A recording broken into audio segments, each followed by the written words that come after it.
over the last year, but you could argue even more than that, the narrative around MCU properties has just not been good. Mixed reviews for the television shows and mixed reviews on the films. We've gotten some clunkers over the last couple of years, really since the end of the prior era, the first three phases. Things just haven't felt the same. And so we're going to talk about why that is, what the strike and everything else that's been going on could do to help this problem, and what we think the MCU can do to rise above and become the juggernaut that it once was. Welcome to the Comics Pals. We've got Marco. Yo. We've got Tyler. Yo. And of course, I'm Sean, not saying yo. Come on. Dang, gotta Maybe who we got in the chat? We got Boomer in the chat. Huh? I never heard of that guy before. Well, we can get our yos from the listeners. Okay, yeah. Yeah. So give us your yos in the chat. Welcome to everybody. I love to see all of you here with us. It's fantastic on SummerSlam Day. Glad you guys turned out for SummerSlam Day. I mean, we're not here to talk about SummerSlam, but no, I'm definitely not here to talk about women's wrestling because we'd be talking about SummerSlam. So, oops. Well, we will be doing something SummerSlam related a little bit later on. We've got a draft plan. We're going to be reading your comments and questions. We've got a whole show to do, and it's going to be fun. So let's jump right in with the MCU topic. So let's talk about the last few years real quick. The last couple of years. I'd rather because not. MCU. Got it. Yeah. MCU. Because we know how the pandemic shut down pretty much everything. We got the first MCU property in that era, the sacrifice, as I like to call it, Black Widow. And Black Widow was a movie that felt like it was too late. It was a movie that felt like it was unnecessary. It felt ancillary. It felt like the kind of thing, if it were a comic book, it felt like the kind of thing that would have been like a 4-issue mini that would have been like, oh, this happened in the margins of something that you really cared about.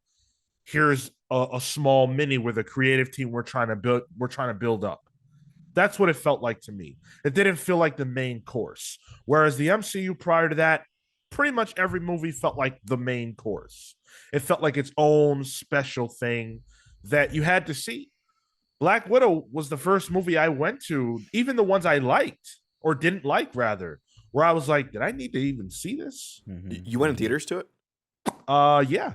Damn, you were like brave in like peak COVID. Yeah. Almost for a mid-movie. Was that not the only way you could see it at that time? At that time, it was the only way to see it. You had to wait. Disney Plus wasn't the 1-to-1 wasn't a thing yet. So yeah. No, didn't they have day and date with Disney Plus at that time? You had to pay like extra though. It was a premium. Oh, Disney okay. Plus. Maybe I'm bugging. So. It was like $30 and you could watch it on Disney Plus the same day. We all watched it, I think, because we did the review. So I guess maybe maybe it was. For it. Yeah. Okay. So yeah, that was the start, and then I don't know. We had Shang-Chi after that. It was all right. I don't think that it feels it. I think the biggest issue with Phase 4 was that it didn't feel as big as the prior. It felt like a downswing. And I think everybody was looking for, okay, we hit our high. What's next? Right. And what's next felt like a lot of things that just weren't as interesting as what had come before. Interesting and not as connected. And I think that that's something that people started to realize you had to bank on for the movies is, well, if I watch this ties into this piece, which ultimately will lead into Endgame and Infinity War and then Endgame. Whereas I think they haven't set up where we're ultimately going. Mm-hmm. Like I think the big bad at the moment, right? I don't know that we've set him up to be the ultimate villain at the end. Like he doesn't feel like the boss battle where Thanos very much did. And since we don't have that, that I remember feeling for me is where I lose some of the interest, is where's this all going to culminate. And as of right now, it feels so disconnected. It feels like we're not going to get that to that end goal because the way there has been so disparate. Right? We're just kind of like going all over the place. And we've been taught throughout the creation of the MCU that there are events to be had later, and all of their eggs are in the basket of the Avengers. Mm-hmm. So after Endgame, when most of your core Avengers, the actors are no longer doing it anymore, and you don't have your other big two yet with Fantastic Four and X-Men, like nothing like fully planned yet. It's kind of directionless. Like, all right, we're gonna introduce all these characters, but what's the event? I don't know. Maybe Kang Dynasty, I guess, but it's too far. Yeah, and I think that the MCU took a unique hit in that sense. So all movie studios suffered from the pandemic, but not all movie studios have a interconnected universe. And when you push back one movie or you push back the slate of, say, Phase 4, that inevitably pushes back the slate of Phase 5 and 6 and everything else you're doing. So whereas it feels awful right now knowing that, Kang Dynasty, which is the next Avengers movie, is not due out until 2026, putting it at almost a decade since our last Avengers film. Wow. Right. The last Avengers movie came out in 2019, that being Endgame. That's crazy. So by that time, it'll be 7 years.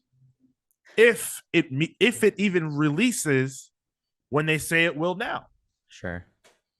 I don't know, for me, that it being so far down the road for me, I think that makes sense. I think we're used to movies now being that far out because of how the MCU plans it out and how it breaks it out.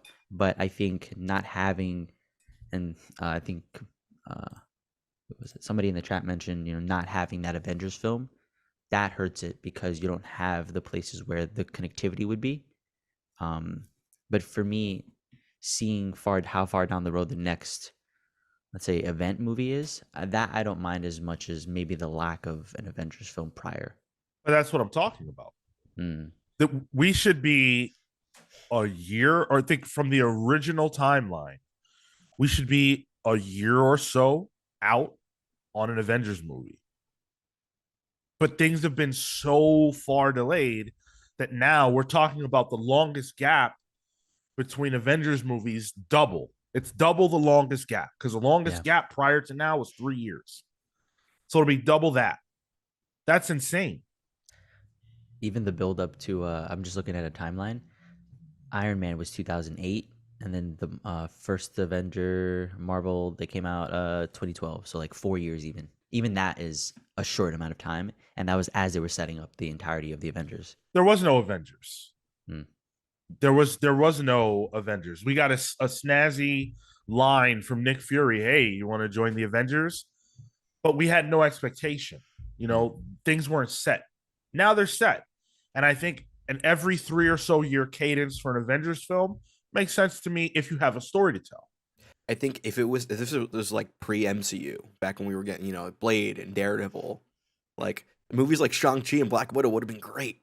But because it is part of an interconnected universe that has an end goal usually for beats, it kind of, in the context of that, a lot of those movies kind of just felt like, eh. And then there's a whole Disney Plus of it all too, with the shows. Yeah, we'll get into that. Yeah. This crop of movies, we're talking about Black Widow, we're talking about Shang-Chi, Eternals, No Way Home, Doctor Strange, Thor: Love and Thunder, Black Panther, Wakanda Forever, and Quantumania and Guardians. I looked at this slate and I said, wow, this is a sleeper. Like, this is not, and I'm talking about before these movies even came out. I'm like, this ain't it. I remember being really excited for Doctor Strange, which disappointed me tremendously. Thor: Love and Thunder, I was excited for, and of course Black Panther. But when we look on the other side of these are not movies that lit us on fire. I stand by Love and Thunder. You you're stand wrong, alone. but it's fine. Yeah. I don't even think the people who worked on that movie stand for that movie. Yeah, Man, that's fine. Sometimes people gotta defend the little guy. I'm gonna defend Love and Thunder. do that, I guess. But it's hard to look at this slate and then compare it to the prior one, where we had such highs, and think that this is the same people that are making these movies. I mean, the prior slate had some of the best Marvel films ever.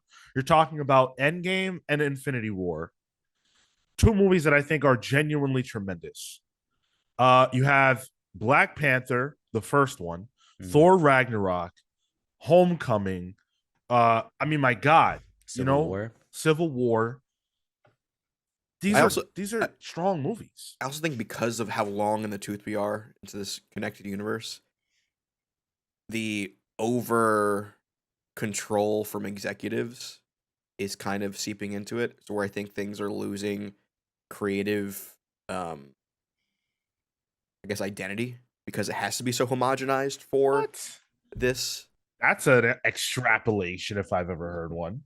I think there are some outliers. Like, look at James Gunn's first Guardians. That one was a James Gunn movie. I'd argue the third one is too. So he got some leeway there. But I think like Love and Thunder. I think even like Shang-Chi and Black Widow, they're a little samey a bit. But the reason why Thor: Love and Thunder is the way it is because of Waititi. Sure. And was it too much of his stuff, or was it a mixture of studio trying to get him to cut back, and then it becomes muddled? I don't know. You're trying to give him an out. They did. Oh no, that movie did the sucks. same. They did the same thing they did the first time with Ragnarok. They just did it more, and I'm sure that was his agenda. I mean, it's clearly his movie, good or bad. Just like Multiverse of Madness is Sam Raimi's movie, good or bad. Just like Eternals is Chloe Zhao's movie. These are movies that, if anything, my opinion is that they gave these directors too much leeway. Yeah, I kind of agree. No, I think Chloe Zhao wanted them to fuck on screen. Well, did they though? Even if they had a full blown sex scene, that movie ain't any better. Full on penetration in a Marvel movie ain't doing it for you? Nah, dude.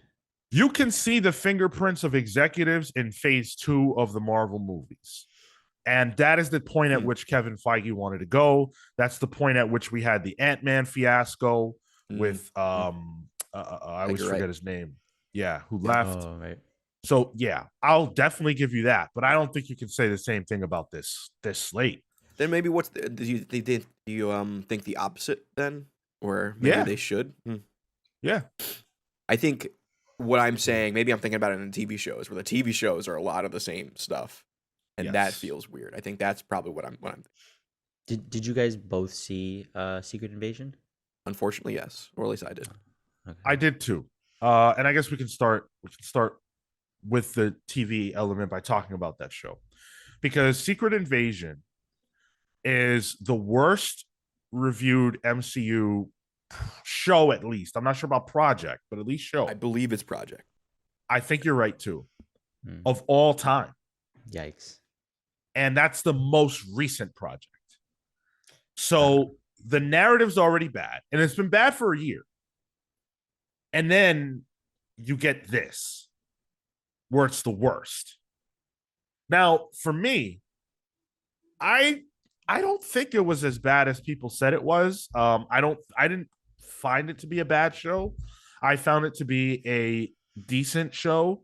There were some questionable things, especially in the last episode, that were tough to take, but I don't think it was that bad. I don't think it was bad. Sam Jackson's barely ambulatory in that whole show. Anytime he has to move, you can tell they don't want to show that too much. Man's is old, yo. I think it's another 60s? Black Widow case, like too little, too late for that guy and that character.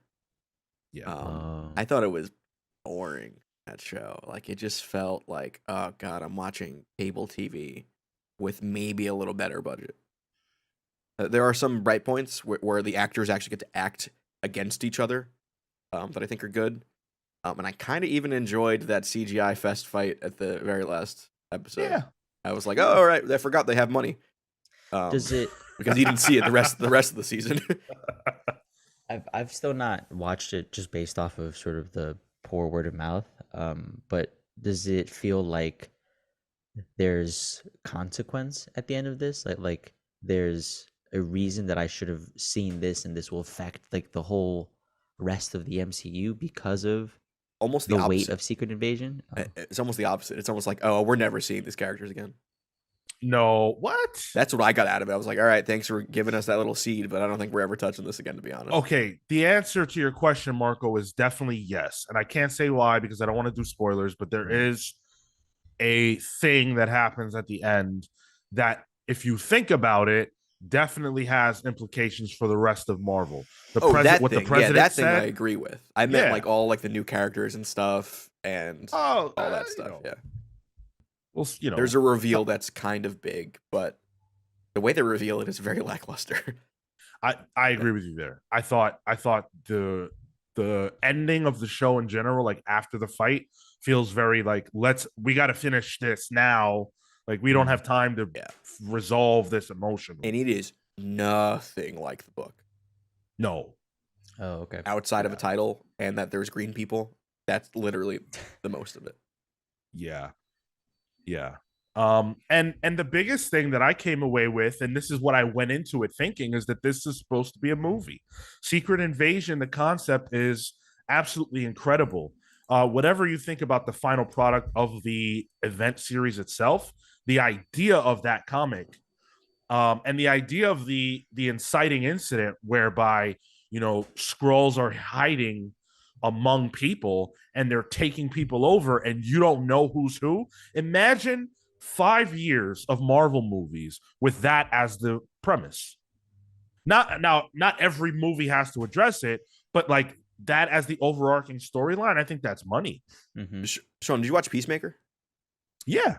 They did Secret Invasion better than Secret Invasion did. Yeah. Essentially, yeah. Damn, yeah. I agree. Makes me think Marvel maybe should have kept James Gunn a bit, but well, they should have, but could be someone else's gain here. Yeah. I think that when you look at the shows nowadays, especially, people pinpoint that as the biggest problem that the MCU has. It's when they started doing the shows, and it's when we got overexposed to MCU properties that we started to feel this sort of, whateverness about the MCU in general. It's fatigue. I think it's fatigue, but I don't see that. I'm glad you brought that up. Let's talk about fatigue. Well, I am not a believer. Dude. Sorry? Nothing. Let me tell you. I'm not a believer in fatigue in this sense. I think when something is good, people will come to it endlessly. The problem that the MCU has is that the projects that we're getting are not as good as the ones we've got. And that feels bad. And when that happens over and over and over again, it's like, yo, what are we coming to the theaters for? What are we sitting down at the television for? The whole last slate of Marvel shows feels inferior to the prior one. The last slate of movies feels inferior to the prior one. How do you have an entire juggernaut of a cinematic universe where the new, which is all anyone cares about, is way worse than the old? I think your point's salient on like the quality aspect being the thing to retain a person. It's one of the reasons why One Piece has like 1,000+ episodes, because people come back in flocks to that kind of stuff, and it's consistently quality. And typically, I think some CW Gordon says it in the chat. Fatigue of mediocre and crap products. That's where you start to feel the burnout. because you have to slog through things. You have to make your way to the end of the story just for the sake of getting to the end of the story, and that doesn't feel good and doesn't engage a person to come back. Exactly.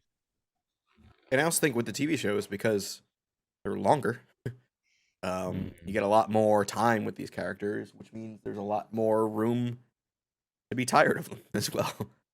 It's more time investment. Yeah. Yeah, I think the initial promise of the shows was that they were going to be, in the margins of the movies, offering you tales that they couldn't tell on the big screen for variety of reasons, and things that felt like if you watch this, it'll enhance your experience with the next movie. Captain America Winter Soldier was very obviously supposed to lead into Captain America 4. It still will. The problem is that there's a insane delay between one and the other. Captain America Winter Soldier was what? Or I'm sorry, Falcon Winter Soldier. That was 2020, 2021. 2020. Yeah, with the second one to come out. 2020. Okay. Yeah. So Brave New World, the next Captain America movie, doesn't come out until 2024. And that's provided there are no more delays. That's 4 years. Which there are delays because we can't do anything right now. Yeah. There will inevitably be delays. Yeah. That's nuts. And that's not necessarily Marvel's fault, but it is something that happens when you do this kind of storytelling. Yeah. I would say it's Disney's fault for not paying their people correctly, which is causing a strike, but that's a whole other issue. That too. In the chat, Classy Ulysses says, without Iron Man and Captain America, audiences aren't coming back. And I find that interesting because I hear that take a lot, and I don't know that they're necessary. I think they're a marker of a generation of the MCU, but the MCU continues to evolve, and it's to that point.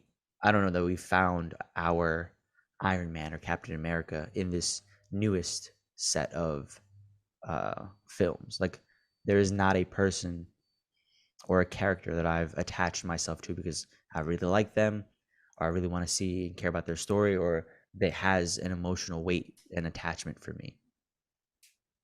For me, it feels like a holding pattern a bit right now. Yeah. I think let me know if you agree with me, but I think it is a Fantastic Four X-Men holding pattern. You mean I think they see their next big Captain Americas and Iron Mans in something like, Fantastic Four or, a Wolverine, whatever they decide to do with that, even though he's in Deadpool 3. Okay. Yeah. Maybe Deadpool they plan on, taking over one of those mantles. Who knows? Imagine. But it just feels like it's a weird spot right now. It feels like a weird arc of comics where like the Avengers are off the page, so we got to introduce all these, younger characters. That's why we have, I don't know, a Night Thrasher comic out right now. But this is go ahead. Well, the problem with that is, we're supposed to be being introduced right now to the new leaders of the MCU, but we don't see these characters enough. Yep. Sam Wilson is, I'm not saying this is a fact, but I would imagine that he's going to be at least a leader in the Avengers, in the new Avengers. And we don't see him. Yeah. We haven't seen him in a long time. If they're going to be pushing someone, push them and let us see that. Let us see someone lead a team. This is like the same like there's no Avengers right now. So we can't even see that really happen. Right. Yeah. Like I think Sam's a great character. I think Anthony Mackie does a great job, but it's a very internal thing because of what we've seen so far. Like I want to see him lead a team. I want to see him lead a squad. And I think once you have a leader on the actual, not the page, the screen and the text as like, all right, this is the guy leading the team now. I think audiences will then start seeing that character as like the new Iron Man, the new Captain America. But they're just not doing. I mean, if you look at the first phase, Tony Stark was in 4 movies. Yeah, he Like cameoed in in everything. sorry? He like cameoed in everything too. Yeah. Yeah. Like he was around. And so we had a lot of time to sort of develop a feeling for him and an attachment for him. And the journeys of those characters felt very, very personal and interesting. And there was a need for them to come together. Not a need that we were necessarily aware of in advance, but Nick Fury told us there was a need. We got to have this. So what? We don't have to have it now? No one cares anymore. The characters themselves do not care that there's no Avengers. Yeah. Yeah, yeah. I think having a team in the meantime is a good short-term solution to and obviously you want to have the bigger team involved, but I think that helps to solidify who our leaders are going to be for this next set of phases.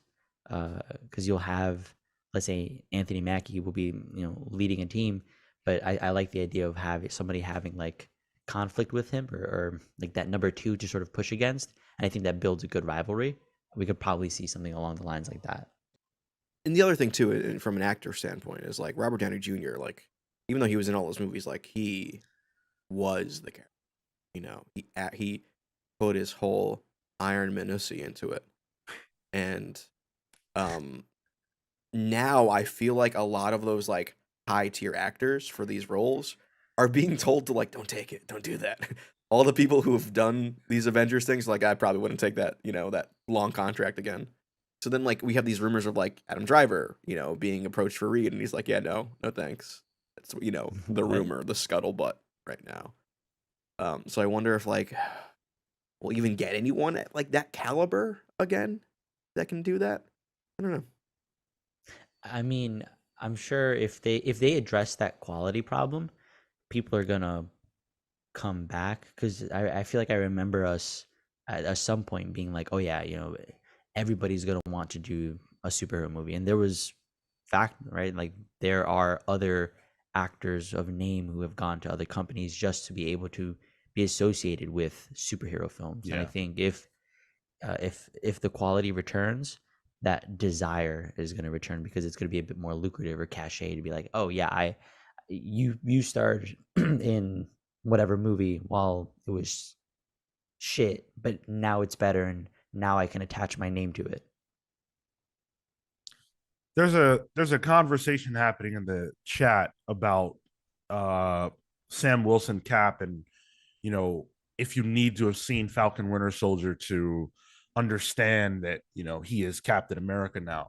Hmm. I think if there was no Disney Plus at all, then it's very obvious that Endgame ends in a way that suggests that he will be Cap, and then Captain America 4 would have him as Cap, addressing the exact same concerns that get addressed in the show, where he's not that comfortable. He has to figure out a way to accept that this is his new role and get other people to accept him in the role and do that in an adventure movie.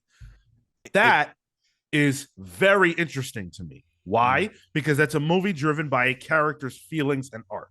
But they handled it already in the show. They already did it. I think the way you say that, it was like, oh, I think I would have preferred a movie, honestly. Of course. The issue was everything was, it felt like a movie being stretched out, that series specifically, and a lot of the Disney Plus series, where it feels like they have a script for a movie, they need to fit 8 episodes. So a lot of the episodes just feel like, oh, this is not enough meat on these bones here. Every single one of these feels like that. I mean, you don't have to have a She-Hulk show to introduce She-Hulk. I'm not saying there's anything wrong with that show, but you don't need it. Moon Knight didn't need to be an 8-episode show. That was bad. To me, that was worse than Secret Invasion. I could not get into that at all. I think the only ones that actually worked with the medium were like WandaVision, because it was like a love letter to TV. And like Loki. Loki feels like prestige TV in a way. Yeah, I would agree with that. But I don't feel like any of the other ones do. They just feel like, all right, well, you have movie guys trying to do TV. It's just it's really rough. And so recently, Bob Iger who is the man in charge over at Disney, said that they were going to be slashing spending on movies and shows for Marvel. That's right. And I think that that is actually a good thing. I don't think that that has to be a bad thing.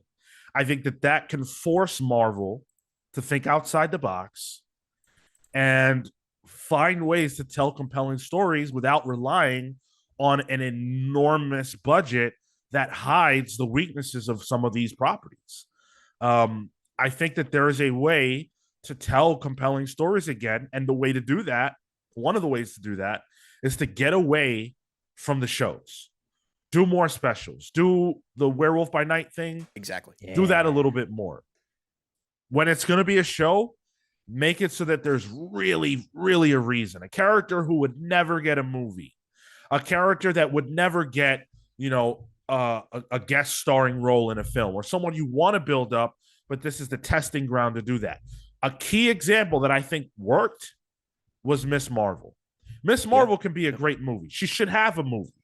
But that show, not only did I think it was fantastic, but I think it allowed them to do a high school character age drama, a family piece over the course of several episodes. It needed to breathe. It felt like a genre of TV. Yeah. You know? And I think like Hawkeye's probably another good character where like I think that's a character who doesn't really feel like he can do a whole movie. Yeah. Really. But if you build his supporting cast with like a TV show or something, I thought the Hawkeye show was pretty good. Even though Kingpin felt a little out of place. And you know what? It helps that the shows we just talked about are actually good. Yeah. But I think the Werewolf by Night thing is great. It's like, all right, you still want to have content for Disney Plus, though. That's the other issue, too. You need to have content for this streaming channel to make people subscribe because it is not making money. It is losing you money. So I think like the special presentation, I think that's what they called it, right? Something like putting those out that are one and dones for characters that maybe don't matter. You know, Werewolf by Night, who knows when the hell we're going to see that character again? But like, just do that for fun, and that could drive, subscriptions.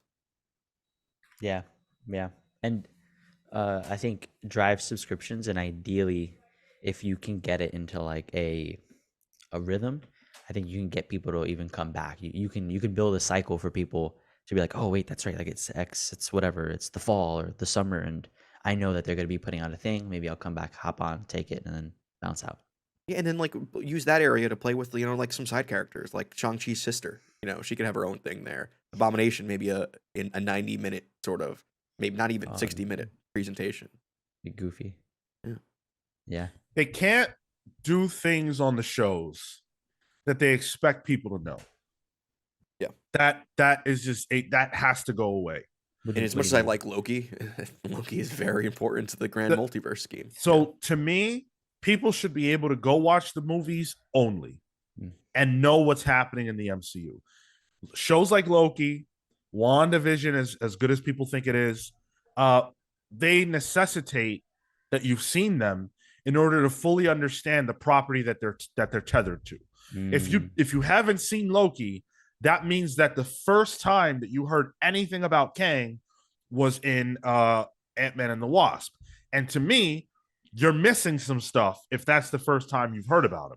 And then the second time you'll hear about him is once again in Loki, where he's like the primary villain in this second season, and he's all over the place. And if you don't watch that, that seems like it'll be a huge gap.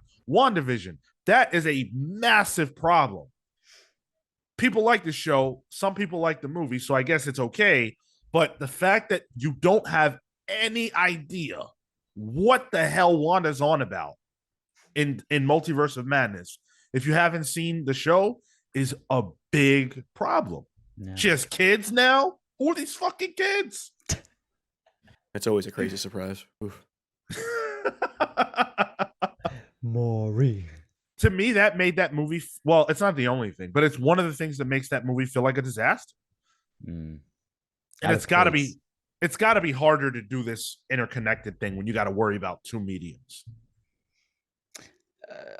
I feel like that's probably the same. It's just, it's frustrating to have it be across. But I just mean, like, you're the director of Multiverse of Madness. You've got a story you want to tell, or a story that you're gonna tell. And then they tell you, oh, yeah, we got this show coming.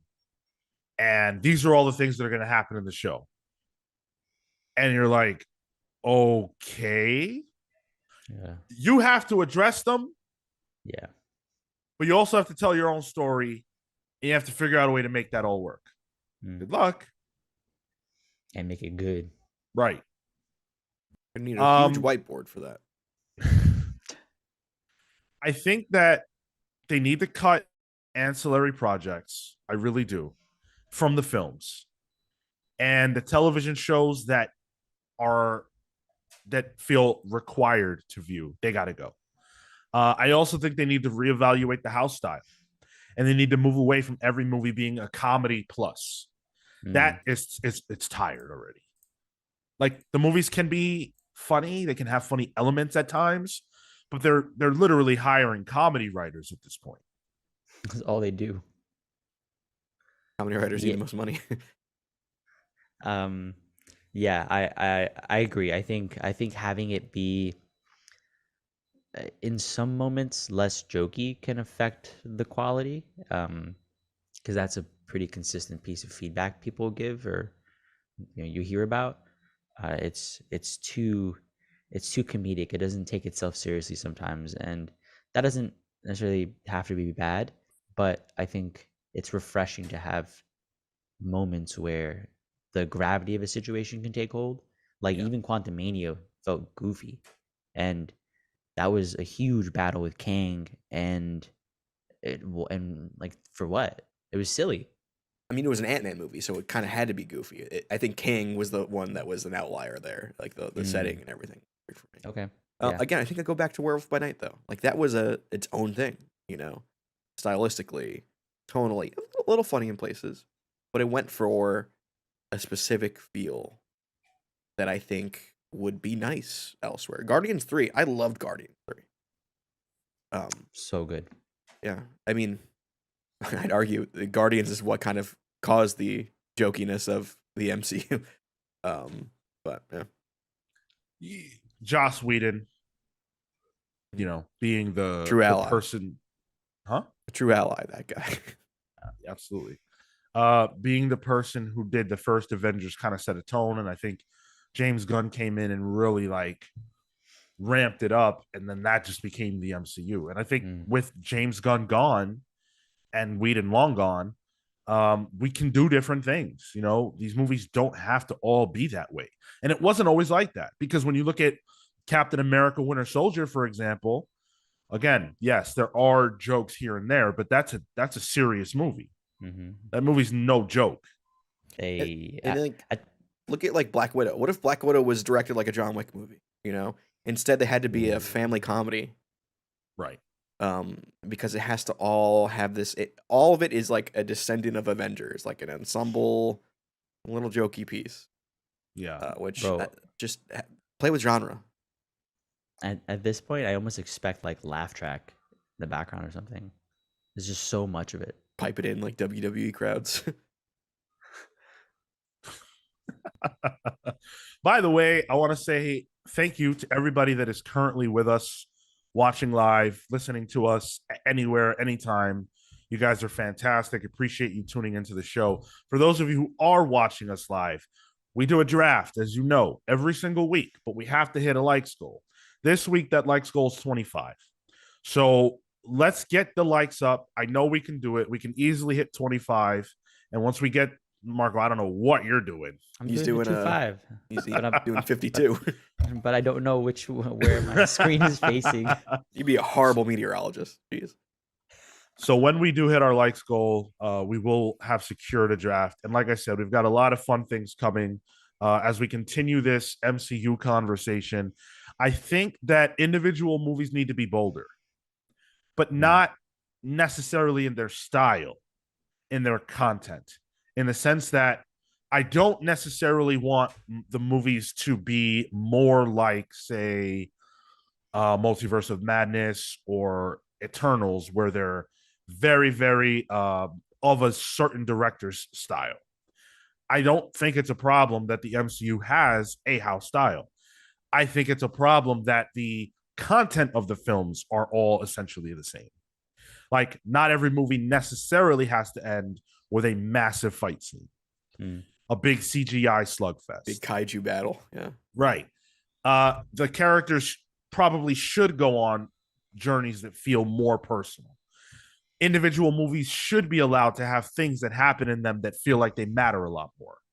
I would prefer like imagine like a Marvel movie with like a Usual Suspects kind of ending, you know, where it's like more psychological and stuff. Like it always ends up being the same thing at the end. Yeah, the fight resolution, and then Yeah. happy go lucky days.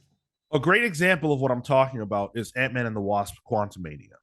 I enjoyed that movie a lot. I don't feel differently today. The ending of that movie had an opportunity to be bold, and the boldness would have been to either kill Ant-Man or have him be trapped in the quantum realm. And I thought that that was clear as day. Like, oh shit, this movie is absolutely going to end with him stuck there. It's a consequence for what they did. Yeah, he stopped Kang for now, and maybe he thinks he's won, so he'll accept being trapped. Oh no, actually your sacrifice was in vain. I think that would have been really interesting. They did the literal safest thing they could possibly do. It feels like a wrestling match where they need both guys to still be over at the end. Yeah. And I hate that. It's okay to let someone have a dip for a bit. And it sets up that ending perfectly by having him say, I don't have to beat you, I just have to not lose. Yeah. Or I don't have to win, I just can't let you win. Something along those lines. And it's also the perfect end to Scott Lang's arc. And it's also for now in line with Scott Lang's character, you know, in the comics. That dude dies all the time. Like, that's just part of him. And again, if you don't want to kill him, trap him. But he should have suffered something. Yeah. It almost felt like, our right. big stars are gone. We need Paul Rudd is needed at this point. And when are we going to see him again? The next time he's going to be in a movie is probably the next Kang movie. Yeah. Mm-hmm. So trap him. Who cares? Yeah. Put him away. Put him away. Do something bold, but they don't do that. Thank you, Catherine. I'm open to the job, but unfortunately, they don't hire people that actively read comics. Mm-hmm. Just AI. Yikes. Tyler, you touched on the X-Men and Fantastic Four element of this early. I love touching them. Oh, hello. Sorry. And I think there's one aspect of this that people don't necessarily understand, which is that there was never going to be a Fantastic Four or X-Men movie this early just because of the rights situation. So I think, especially with the X-Men, they couldn't do things too soon. But we were going to get Fantastic Four next year. You guys know about the bet. Everybody knows about the bet. Still not done yet. Still not done. It's not over, but it's looking pretty bad. The situation is dire. Yeah. So we could have gotten Fantastic Four next year. X-Men, I think, was always a little bit further out. We need something to freshen things up. The Avengers are great, and I think we'd be having a very different conversation right now if an Avengers movie came out this year. But now we need a whole new group of characters. We need entirely different heroes and villains and things like that. And Marvel can't introduce a batch of characters outside of these teams. That's the way to do it. But they're so far out, we don't even know who's playing these characters. Yeah, there's a lot of buzz on it this past week for Fantastic Four, but yeah, like I think Marvel should almost do. I mean, the strike and stuff, so it's a little tricky. They should almost just do it now as a distraction tactic. You know, like, hey, look at all this. Look what we got over here. Don't look at Echo coming out that we're not promoting at all. Oh. But that's an issue. That's an issue, is that they can't cast. You know, nothing can happen. So it's a lot of unprovoked stalls that have occurred. Yeah. But X-Men I would say probably 4 years out. I agree with Amin Perez in the chat too. He says Young Avengers is right there. Like, there's your Avengers name there. And I think there's enough characters right now for it that have been introduced. You can't jump into that right now, though. Yeah, there's too much still going on. Like that is clearly what they've been building towards. It is right there. You're absolutely right. The problem is that they're building to it. It's not ready. I don't think that a Young Avengers movie would make sense if it was coming out next year. I think those characters have to get almost like the blessing of the Avengers or something along those lines in order for us to really take them seriously. But when you look at the landscape right now, movie going audiences, how many of them really know about all those characters? A lot of them are not, they haven't even popped out yet. I think for some of those characters, it's okay to be developed in like the side of TV shows, because if you're dedicated, it's a deeper lore and associated still. But then when you come into the movies, right, and you don't necessarily have the background, it could be that introduction on the movie end as well, and that's where it'll be more relevant because they're going to transition over to the Young Avengers. But yeah, I think they've laid the foundation for it. But for that, dude, I feel like we're in like another 3 phases away from a Young Avengers movie, frankly. Which is not good for having actors, Yeah. Yeah, Young Avengers, Yeah, and these you people need are to gonna be do in it while they're their young. 30s. Word. Yeah. Can you imagine? It's just like I'm still a teen. No. How do you do, fellow kids? Yeah. People saying that Fantastic Four is not easy to do as a movie. Are y'all even asking for a fantastic movie? Just Big Step Bro, not a name I've seen before. So welcome. Martin Winter, also welcome to you guys. Happy to have you. I don't think that it's that difficult to do as a movie. Yeah. I'm not sure why people say that. I think there's this perception. It's like Superman. I think it's a perceptional issue. There's no reason why it should be difficult. You have the perfect ingredients for a movie. You got a family that has interesting dynamics, write it well. And then a host of interesting villains and locations and things to play off of. There's absolutely no reason why you cannot make a quality Fantastic I think people Four. get too stuck on Galactus when it comes to Fantastic Four and like Silver Surfer. Like The Incredibles is a movie that's out that is very good. That's Fantastic Four. Yeah. It is doable.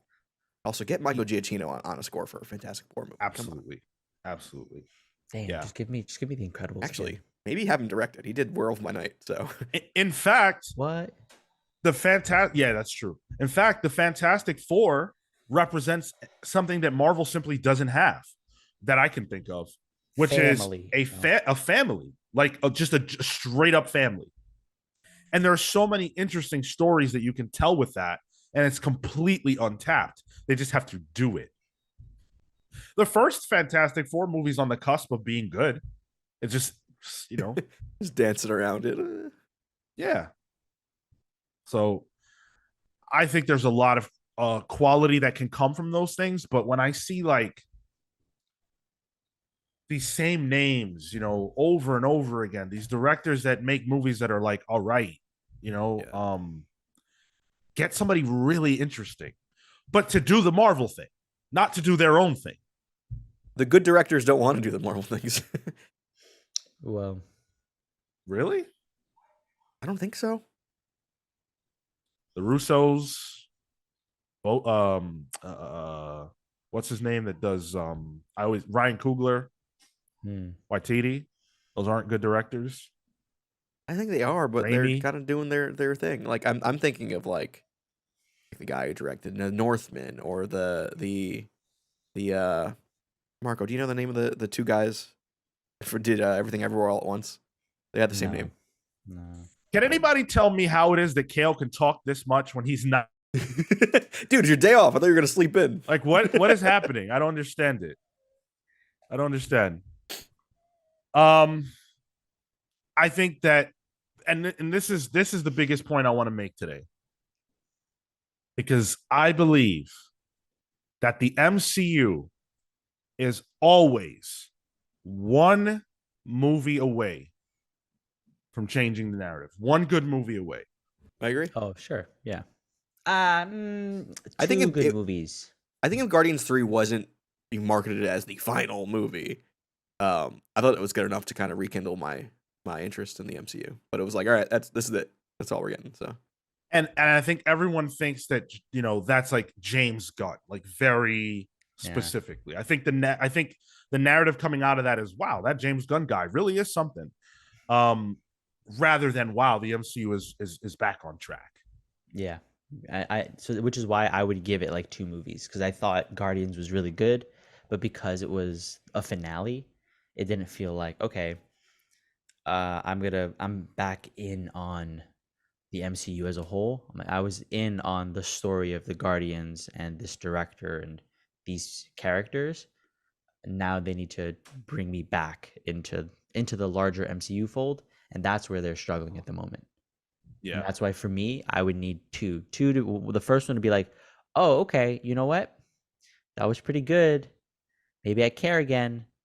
I'm definitely gonna go see the next one now. I see the next one. It's really good. Hey, you know what? I'm back in. That's an interesting point, because when you look at the slate, the most recent years since 2021, Black Widow people didn't care for. Shang-Chi people seem to like. Eternals people did not like. No Way Home people enjoyed. $1 billion movie, if I recall. Yeah. Doctor Strange Multiverse of Madness, iffy, but let's say people liked it. Thor Love and Thunder people did not like it. Wakanda Forever people really liked it. Ant-Man and the Wasp Quantumania people did not like it. So we're on like an every other movie type of thing right now, and that's not working.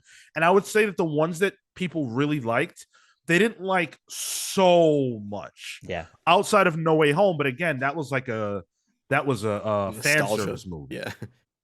So they just need a homegrown hit.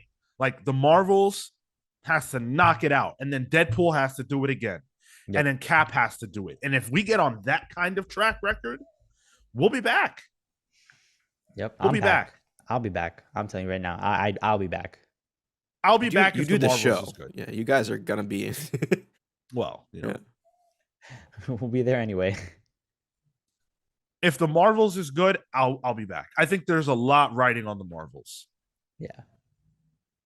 A Secret Invasion really left a bad taste in my mouth. Secret Invasion should have been the Marvels. That's Captain Marvel 2. If not Secret Invasion, then like a Kree Skrull war or something like that. The fact that there was no post credits was bonkers to me for that show.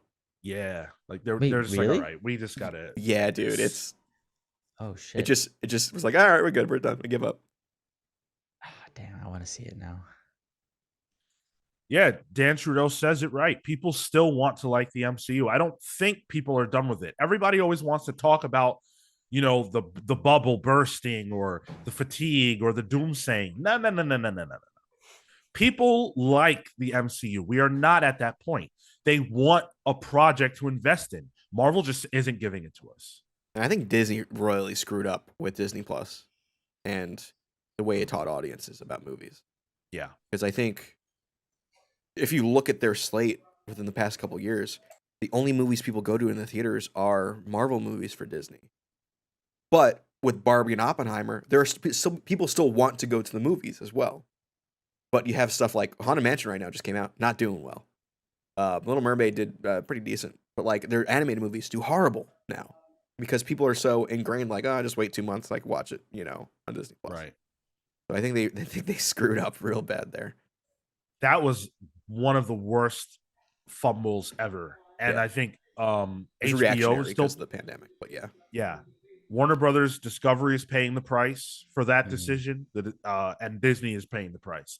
That was always a dumb decision. They should have held out and waited and not just given everything up whole hog on a streaming service that will literally never make $1.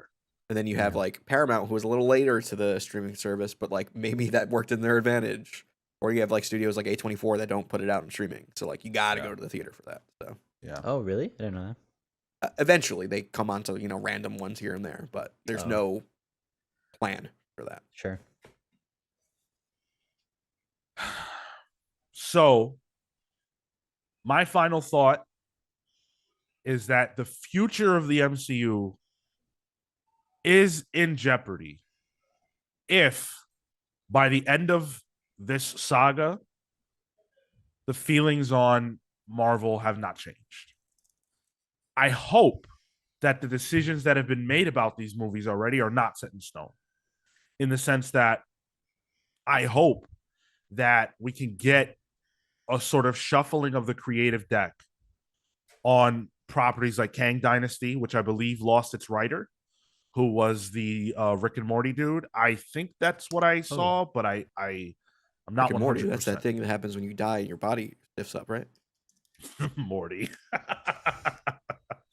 That's funny.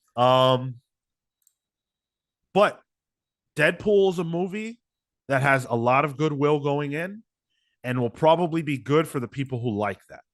Yeah. I'm kind of excited for Deadpool, to be honest. Me too. Those behind the scenes photos that I wish I didn't see, but they also made me pretty excited for it. Yeah. I'm really happy the set that they were at. So I want to be as vague as possible. People haven't seen it, but yeah. Jeff Loveness, Sean, just for reference. Okay. Yeah. Yeah. Go ahead. Sorry, my final thought similarly is they really need to get these next two movies to hit.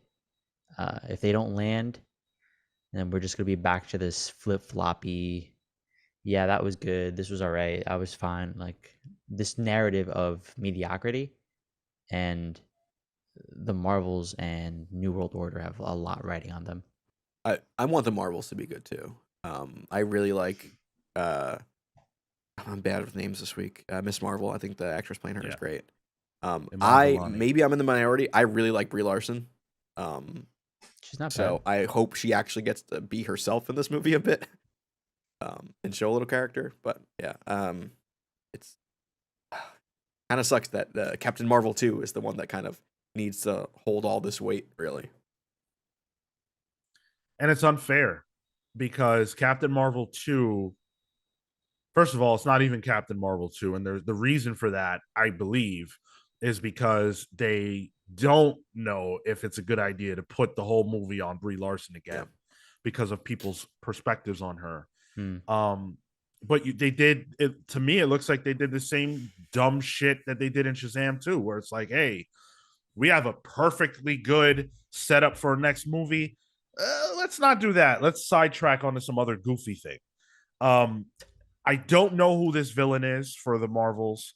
It doesn't appear to have anything to do with Skrulls, which the Marvels one's perfectly set, or Captain Marvel one perfectly set up. So I'm hopeful that this will be good. I love Miss Marvel. I love Spectrum. Captain Marvel's cool. But there's a lot riding on it. Good luck. Sean, where does Secret Invasion? Is it post or pre Marvels? Do we know? I don't have an explicit answer to that, like a factual answer, but I'm pretty sure it's before. Okay. If I had to guess. Wonder if that character at the end of Secret Invasion with Nick Fury shows up. Yeah, good catch, Top Lane. That's you got to watch out, man. You say that on a podcast, they'll send people to your house to ask you some questions. They'll send Chris Hansen to sit you down on a couch and ask you what it is you're talking about on the internet. Got to watch it. One last thing. Do you guys buy the Fantastic Four casting announcements or rumors rather? Vanessa we Kirby. know Marco has no idea what the rumors are because he is not tapped into that side of the internet. Yeah, I didn't even know that there were. Vanessa Kirby as Sue Storm. I like Vanessa Kirby. Joseph Quinn as Johnny Storm. I've seen 4 Johnny Storm rumors this week. Jack Quaid was one of them. One of them. Yeah. The guy from The Bear, I think, as Ben Grimm is one of them. Yeah. Oh, I think I saw that. I'm okay with that. That guy's good. Yeah. Who's the doctor from Dr. Matt Smith? Doctor Who? Doctor Who, yeah. It's Doctor Who, as Reed. Did you say Doctor Who as in like you didn't know who it was or like who? Like who's that guy from the show? Yeah, Matt Smith, you're right. Yeah. Great in The Crown as well. If you haven't watched that show. Fantastic show. I haven't seen that. And then a Latino actor. A Latino voice actor for Galactus. What? Horseshit. Total horseshit. Come on. Just no name, no nothing. Just specifically, they're looking for a Latino Galactus. What's that about? Who would you get? Who would I get to play Galactus? Yeah. I know who I want. If they want a Latino voice actor, Luis Guzman. Pete. Luis Guzman. Luis Guzman? No, what the hell? I would just put Luis Guzman in anything, honestly. I'm a fan. What? No. Javier Bardem, maybe. I don't know all the rules and regulations of the strike, but I don't see how they could be casting right now. No, they can't. Yeah. I thought, didn't the voice actors also go like on strike or something? Yeah. Although I saw voice actors like advertising for that new Tiny Toon show, which I thought was a little weird, but there's a new Tiny Toon show out? Yeah, it's a university show. They're in college. Oh. Yeah, wow, it looks that's kind of cute. but like, I don't know why the actors were like tweeting about it. I just thought that was like, isn't that against? I don't know. Voice acting is a little different. I don't know. Yeah. All right. So that's gonna be where we leave it for the MCU. It's gonna be a while until we get another project. The Marvels is November 10th. Damn, so that's soon.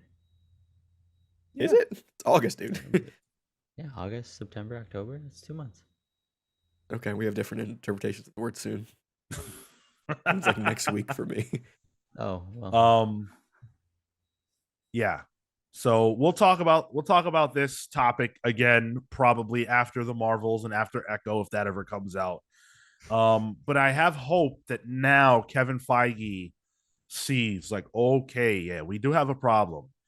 And maybe some of the things that have happened behind the scenes can actually turn out to be good things.